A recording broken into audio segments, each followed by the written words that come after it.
Tenga listo el tinto que ya vienen los huevos, revueltos con los ingredientes del gabinete del presidente, renovado para el segundo tiempo de su mandato. Desde la redacción de La Silla Vacía, soy Tatiana Duque.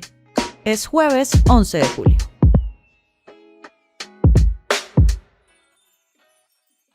Dos semanas de anuncios por Twitter y 6 ministros nuevos. 4 mujeres y 2 hombres refrescan la cantera del gabinete del presidente Gustavo Petro, quien hizo los ajustes por ejecución y para dar un nuevo aire en sus apuestas principales, las del Congreso y las de la calle. Las sorpresas vinieron por el lado de Interior y de Educación, 2 ministerios clave para las promesas del presidente de reformas sociales y de constituyente. Los retos no son pocos, teniendo en cuenta que a partir del 20 de julio, en 9 días, el tiempo empieza a jugar en contra. Llega el tercer año del Congreso y del mandato y en Palacio ya piensan en 2026. Hoy revisamos la nueva selección del gabinete del presidente. Edgar Quintero cubre la Casa de Nariño y la movida política dentro del gabinete. Gracias por volver por acá. Hola Tatiana, gracias por invitarme. Luego de 2 semanas de cambios, ¿qué lectura te deja este recambio, esta nueva foto del gabinete del segundo tiempo del presidente? Empiezo por lo más obvio, y es que el gabinete de Petro es muy inestable si lo comparamos con anteriores gobiernos. En cerca de 2 años, Petro ha tenido 3 remesones y 40 ministros, una cantidad similar a la que tuvieron el primer gobierno de Santos y el gobierno de Duque en sus periodos completos. Del gabinete original sobreviven solo 3 ministros, los de Defensa, Trabajo y Ambiente, más la vicepresidenta Francia Márquez, que es ministra de Igualdad. Pero este remesón fue distinto a los 2 primeros. A diferencia de los otros, Petro lo anunció hace casi un mes, no hizo alocución, sino que los fue anunciando por Twitter y se tomó su tiempo para hacer los cambios. No lo hizo con urgencia y no hubo peleas ni grandes escándalos. En la foto que tenemos hay 2 señales que parecen contradictorias. Una es una señal de apertura política con el ministro del Interior, Juan Fernando Cristo, y la otra es la de mantener una agenda de activismo y de agitación social con el nuevo ministro de Educación, Daniel Rojas, tal vez el nombre más sorpresivo de los que entraron. Sí, Rojas y Cristo no estaban como en las cuentas de muchos hace un par de semanas. Estos 2 son los más sorprendentes por nombres, trayectorias y apuestas, y nos vamos a enfocar en ellos. Primero, ya habíamos hecho un huevo sobre Juan Fernando Cristo, pero él ya lleva, Edgar, un mes como ministro del Interior. ¿Cómo ha sido ese aterrizaje? Pues ya empezaron las diferencias de Cristo con el presidente.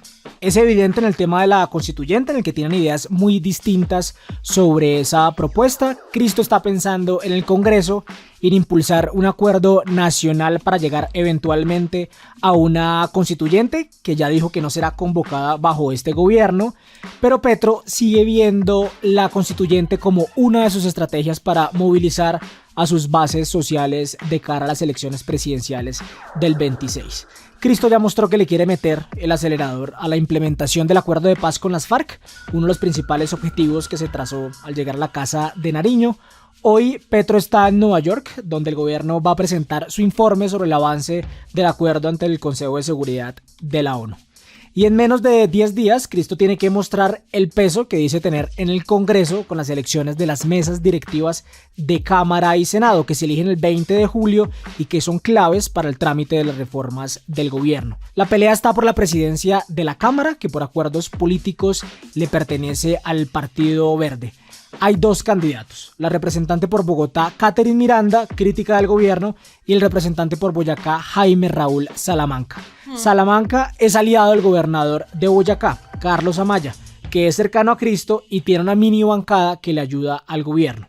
Ayer en Palacio, Petro y Cristo se reunieron con 8 de los 15 representantes verdes, todos aliados de Salamanca. Cristo dijo que no se metía en la pelea, pero el guiño parece claro. Por delante y pensando en las reformas, está por verse si Cristo va a tener el control del llamado computador de Palacio, que es la figura con la que se llama al registro de puestos y contratos para aceitar los votos en el Congreso.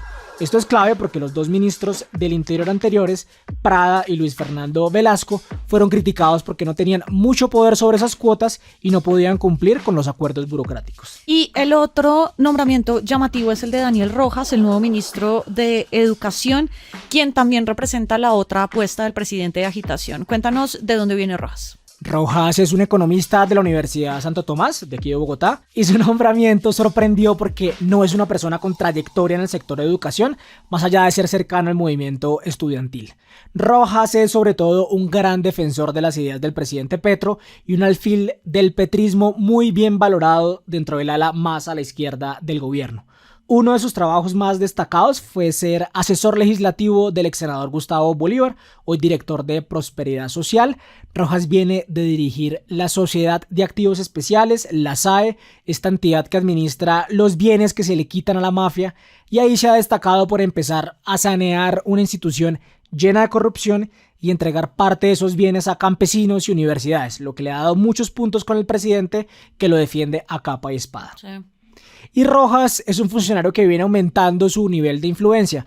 Al principio del gobierno fue el que recomendó a la saliente ministra de Agricultura, Jennifer Mojica, con quien tiene una relación cercana.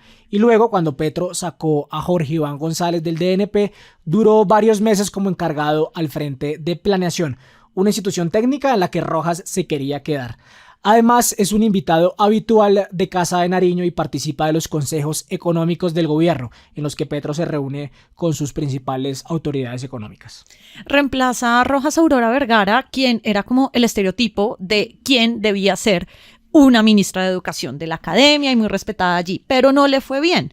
¿Cuál es la lectura dentro del gobierno que hacen de por qué Rojas, economista, llega a la cartera de Educación? Sí, a Vergara le cobran dos cosas dentro del gobierno. Uno, la fallida reforma a la Ley Estatutaria de Educación, que terminó vetada por FECODE, el poderoso sindicato de maestros, y lo otro, su falta de olfato político, no solo en el Congreso, sino en la elección del rector de la Universidad Nacional. Claro, Vergara estuvo en la elección del entonces rector Ismael Peña y según las grabaciones de esa reunión, nunca la objetó. Y Rojas fue uno de los críticos dentro del gobierno sobre la estrategia de la ministra, que luego fue revertida para elegir al candidato del gobierno, Leopoldo Múnera. Dentro del gobierno, Rojas lo ven por un lado como un funcionario capaz, que entiende bien las prioridades de Petro para el sector, y por otra parte como alguien ideal para agitar las constituyentes universitarias que promueve el gobierno. ¿Y de dónde sacan tus fuentes esa conclusión? Porque Rojas es alguien cercano y respetado por el movimiento estudiantil a nivel nacional, y además es una de las personas más elocuentes para comunicar las ideas de Petro. Rojas no interpreta al presidente ni pone notas al pie sobre sus discursos. Es alguien que cree y dice lo que piensa Petro. Le queda el reto de manejarse en el Congreso. Una ley estatutaria de educación o una reforma a la ley 30 sobre educación superior se pasan llegando a consensos en el Congreso. Y allá están a la expectativa si con Rojas se puede negociar o no. Son 6 cambios, de estos 2 ya hemos hablado, hay 4 ministras nuevas a las que básicamente les están pasando la posta a sus anteriores. Sí, la última en confirmarse fue la nueva ministra de Vivienda, la arquitecta Elga Rivas, que reemplaza a Catalina Velasco. También está la abogada Marta Carvajalino, que reemplaza a Jennifer Mojica en el Ministerio de Agricultura y que tiene un perfil parecido al de Mojica. De hecho, fue su viceministra de Desarrollo Rural. Y por último están la ingeniera María Constanza García Cocuteña, que era viceministra y entra por William Camargo en Transporte, y me queda Ángela María Buitrago, que entra por Néstor Osuna en Justicia. Ahí el presidente está promoviendo una nueva generación de altas funcionarias que ya lo han acompañado en otros momentos. Las nuevas ministras de Vivienda y Transporte estuvieron durante la alcaldía de Bogotá. Y con Buitrago como ministra de Justicia hay un cambio ficha por ficha con Osuna. Se parecen mucho los dos, ambos abogados prestigiosos, liberales y del externado como el presidente.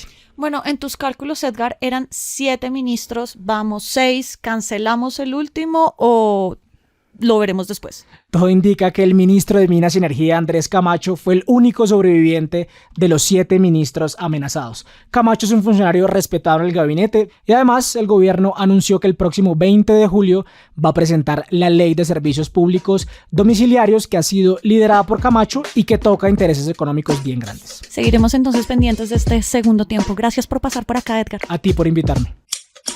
Y arranca el día con estas movidas.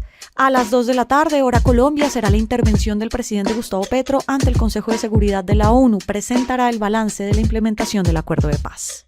El proceso contra Nicolás Petro se queda sin fiscal porque Mario Burgos fue separado del caso. Burgos tiene una investigación en la Comisión de Disciplina Judicial.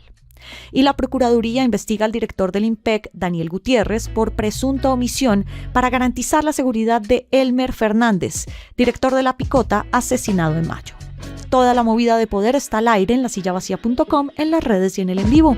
Y por acá cada mañana estará servido su desayuno político favorito. Con la producción de Fernando Cruz, yo soy Tatiana Duque. Nos escuchamos mañana.